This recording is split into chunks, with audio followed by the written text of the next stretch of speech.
Hello, Ike. I think you can drink a lot. Do you have any funny or horrible drunk story that you can share with us? Again, 400k congrats. Love you, my boy. Thank you very much, Mizuki-san.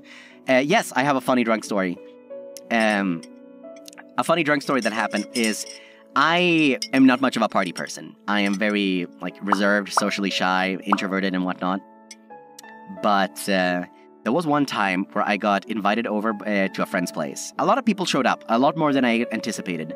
But I knew most of them, so it was kind of chill.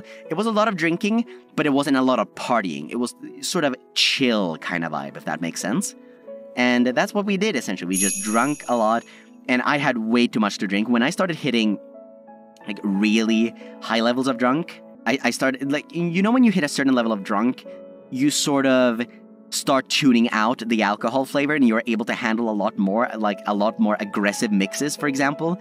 For example, I usually, when I mix vodka with something, I tend to be very... I tend to have the vodka in moderation, because if the sort of vodka flavor is too overbearing, it's gonna make me feel sick. But at one point, I essentially started doing them 50-50. So I just started drinking that, and it didn't really affect me, and then it hit me like a truck. Like, there's one good part of the night where I just don't know what happened, and there is... Somebody found me, like, they were like, Ike? Ike, are you okay? Because I had passed out in a closet and hit my foot against a nail, so I was bleeding, and I was just passed out, and they, like, pulled me out of there. Like, Ike, are you good? I'm like, yeah, I'm fine, I'm fine. Thankfully, I didn't rip any of my clothes. Like, look at these. They're kind of expensive. And if you can believe it, it doesn't end there. The glass that I was mixing my drinks in, when I was heading home, it was very late. So there was, like, no buses running. Nobody was awake to pick me up. So I just, like, okay, I'll just walk home. And I put on my heels.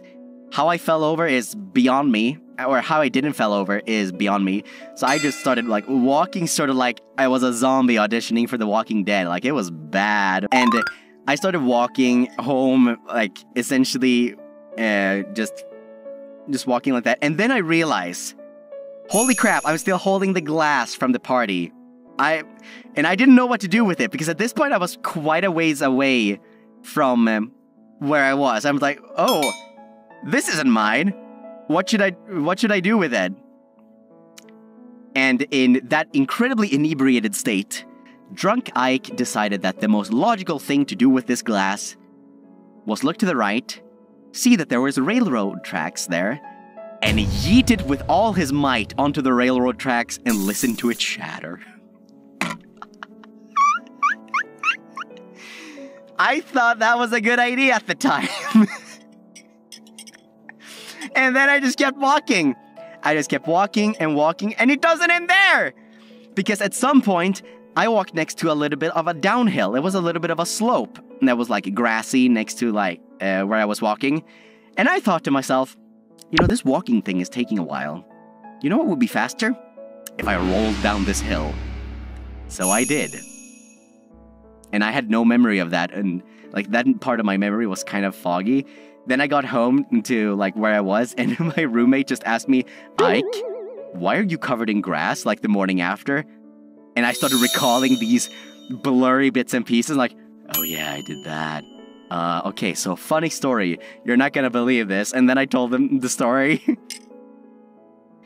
Yeah, I was really, really drunk that day. I don't get drunk often, but that was probably one of the times where I've been the most drunk. Like, it was bad.